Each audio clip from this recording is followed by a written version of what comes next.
While the White House hits back against Russia, it is booting out 10 diplomats in response to the SolarWinds breach when U.S. government agencies were hacked. And tonight, Russia warns of retaliation. White House correspondent Owen Jensen reports. Owen?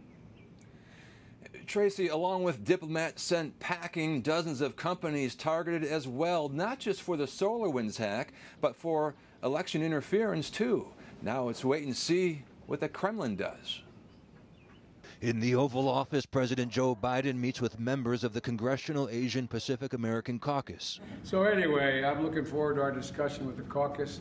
Just hours earlier, the White House announced an executive order warning that the actions Russia has been engaged in constitute an unusual and extraordinary threat to the national security, foreign policy, and economy of the United States. President Biden and President Putin had a phone call in which they were direct with one another.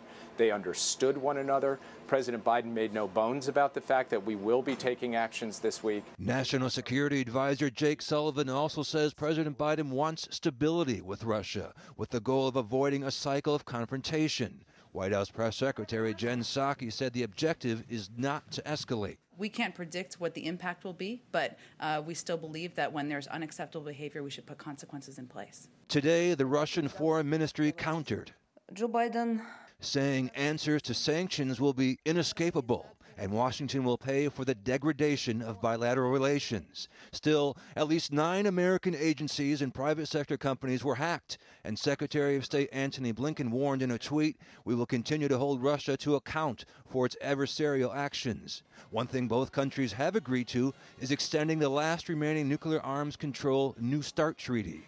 Earlier this year, the U.S. Conference of Catholic Bishops wrote, "Extending the New START is essential to maintaining limits on the most dangerous nuclear weapons," and it urged the administration to make negotiations for nuclear disarmament a top priority. Also tonight, the U.S. will make it harder for Russia to borrow money, and other punitive measures will be taken as well, but not publicly revealed. At the White House, Owen Jensen, EWTN News Nightly.